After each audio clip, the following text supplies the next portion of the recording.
Welcome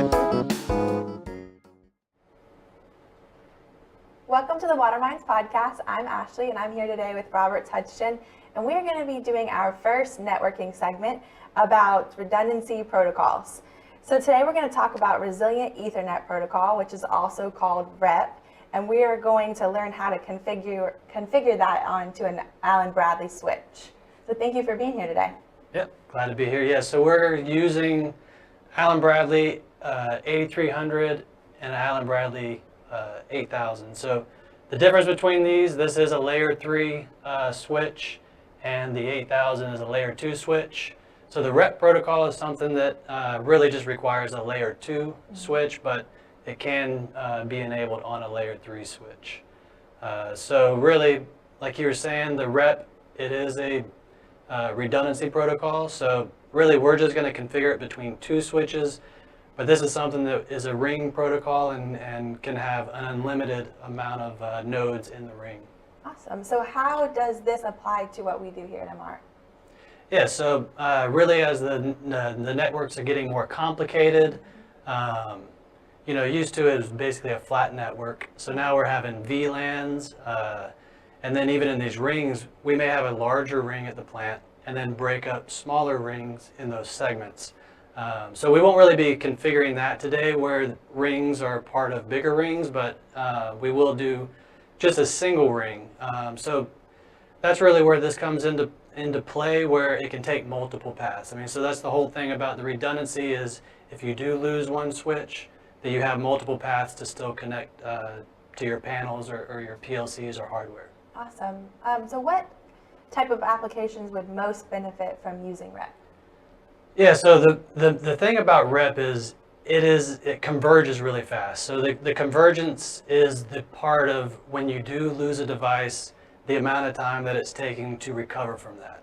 So really with REP, it's down to like 20 milliseconds, where you've got other protocols like the spanning tree, that they would actually take a little longer, and when I'm saying a little longer, within less than seconds to recover from that. But the REP is something that outperforms spanning tree, but it does have its specific applications.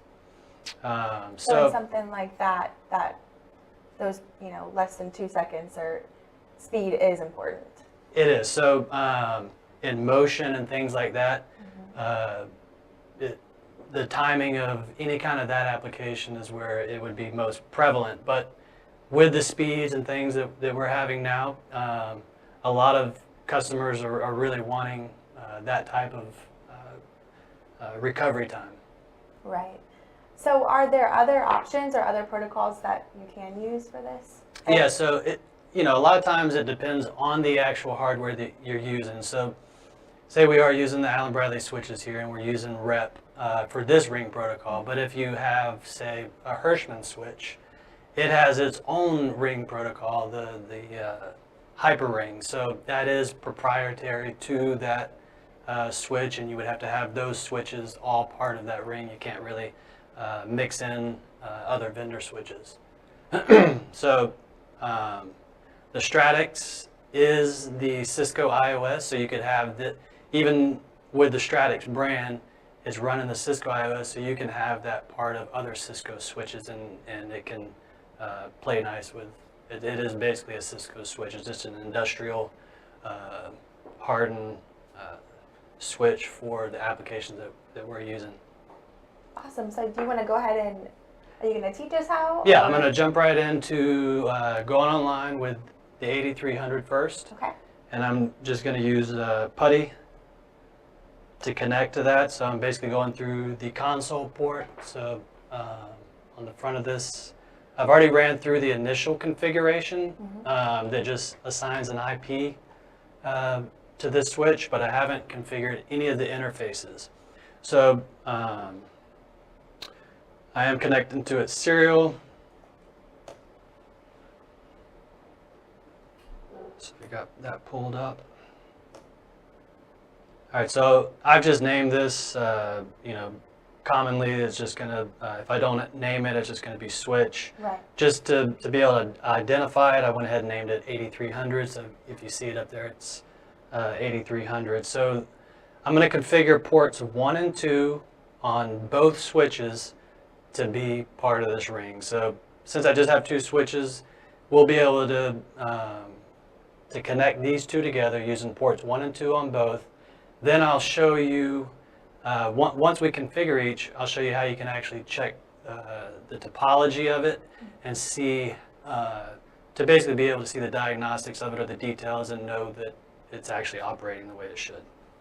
All right, so I'm online with it. I'm just going to enable it, and so, just to show you the configuration already, I'll just show you the running config. All right, so down here you see that I do have my 8 interfaces. So I basically have an expansion on this one to give me additional ports. So on the base one, I have the 4 Ethernet ports here, but I've got more added, so you're going to see the total of the 8 Ethernet ports and the 2 gigabit ports that would be for the SFP module. So I do have 1 SFP in here, but these are the two SFP ports.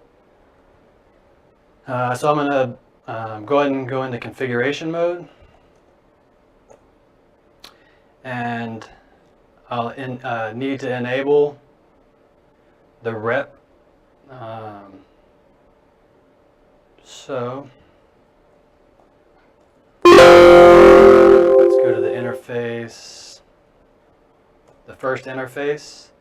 Then I'm just going to give it a rep segment. I'm going to call this, the rep segment needs to be the same on each of the devices.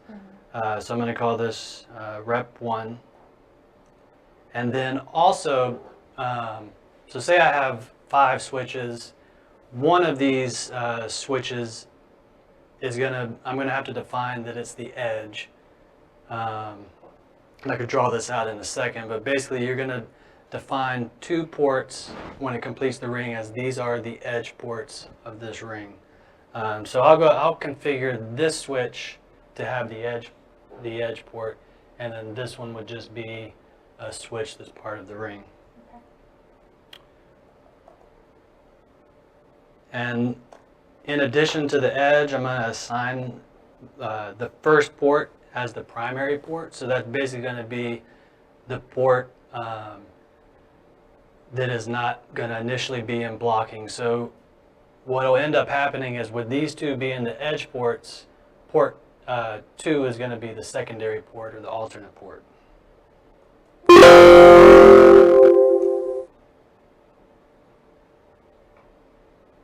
So I failed to put that port. I have to first put that port into trunking mode. So switch port, trunk, and then I'll be able to assign the primary. So enabling rep automatically disables the spanning tree on this port. So I won't go into the part of where you could have this, connecting to other rings. But if I did want this to connect, I have to have the 2 ports part of the ring. A third port, if that ended up connecting to an additional ring, a larger ring, I would make that an edge port, but it's going to be it's a non-neighbor, or it doesn't have a neighboring port. So it's a way for that ring to connect to a larger ring that's still going to pass the same traffic. So now I'm going to configure the second port, put it in the trunk mode, and then I'm just going to make it an edge port and not a primary port. All right, so then after I go out of configuration mode, I can just check. So do a show rep topology.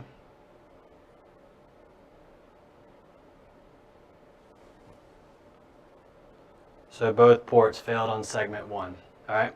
So it's not actually connected up yet. So I'm going to go ahead and move to the second switch.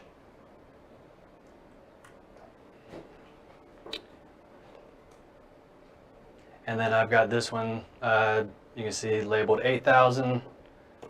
log into this one. Let me show the running config. So you see that none of the ports are assigned or have any configuration. So I'm going to do the same thing, but these are not going to be edge ports.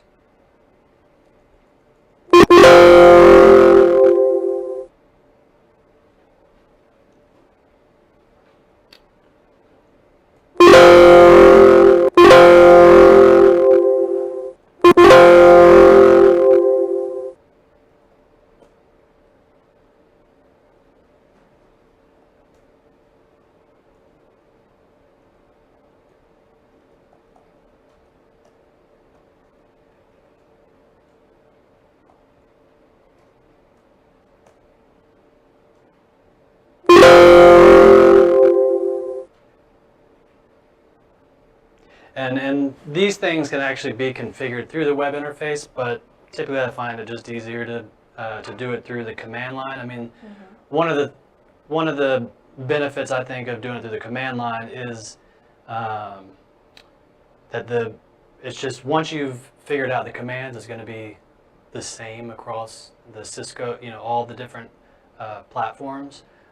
But when you get on a lot of these different switches, the web interface actually changes, so you got to kind of relearn some of that. So even though it's capable of doing it, it's not quite as intuitive as you're jumping on maybe different versions of it. The menu changes and the selections change, even though it's accomplishing the same thing. So when you're doing it through the command line, those commands don't change. Right. And so for the viewers who are interested, we are going to post some of these commands.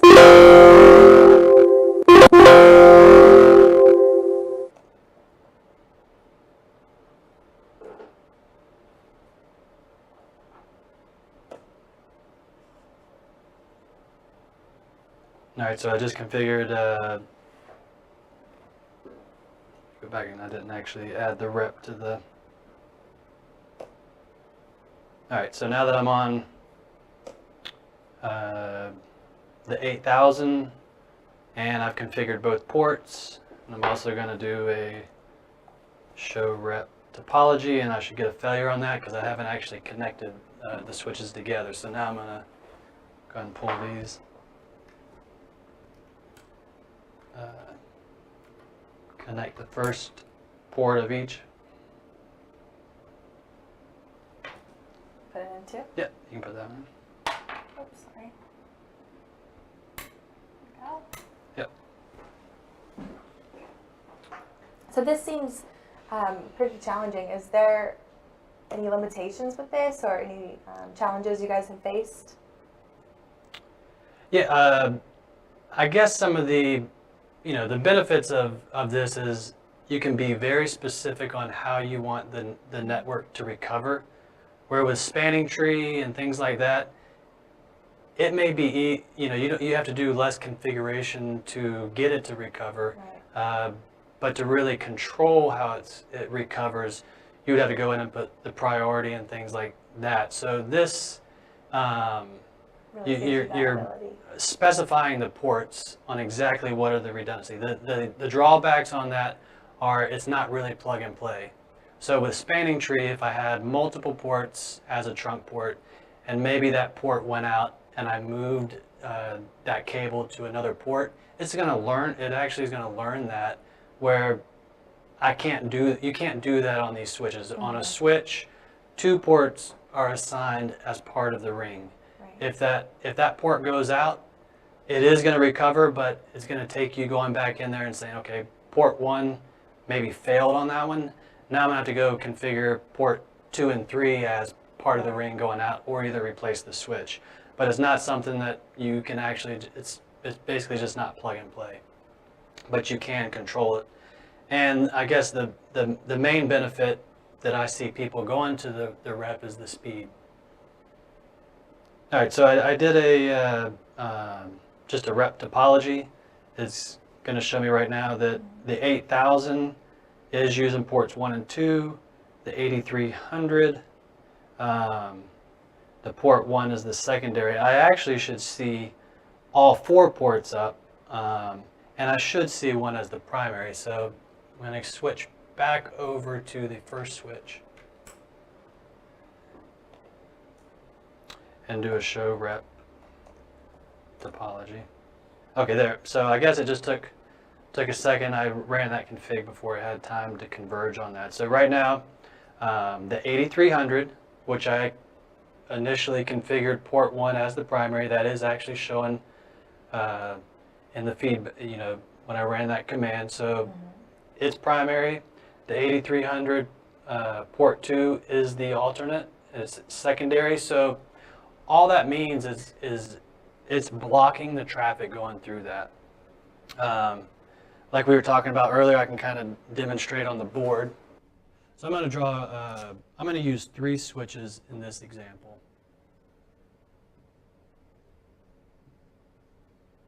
So when we are connecting, we'll say port 1, port 2.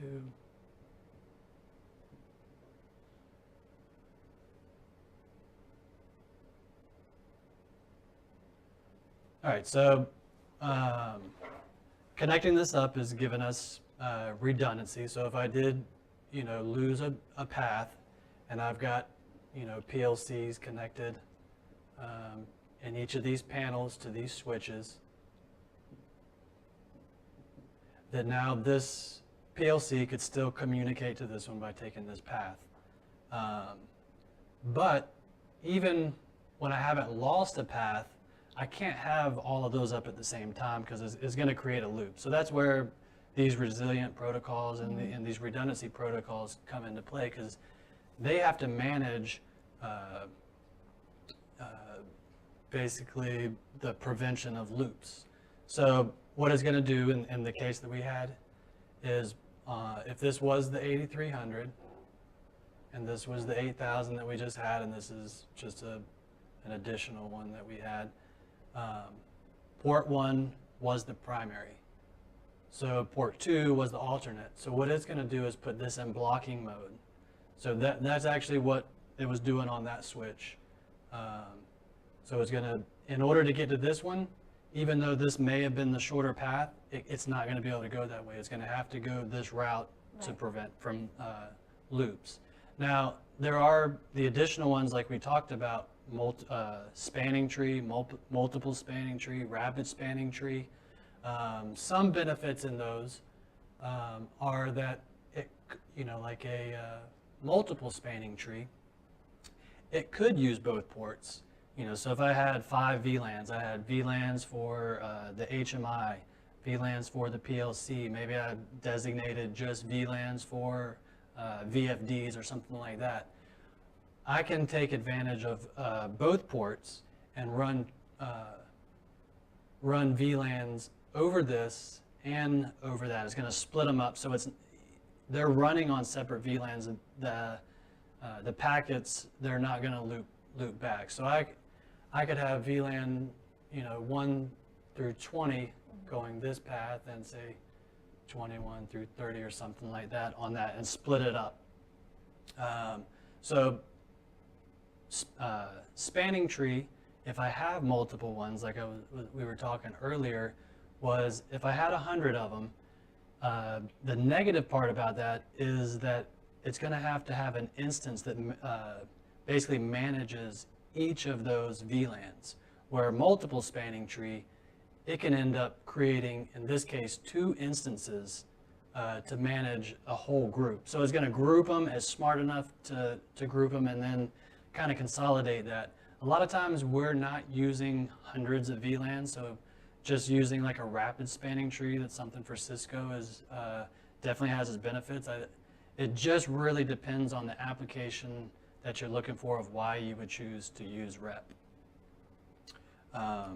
So in this case, it would, our only option right now is that all communications would go this if I had to have these PLCs talking to each other.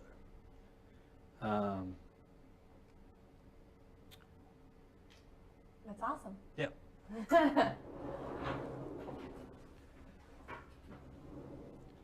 So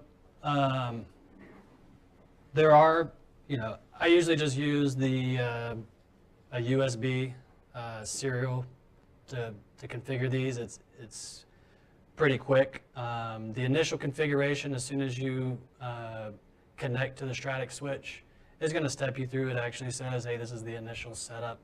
Assigns the IP address, lets you set up the management VLAN, the default or the IP of the unit.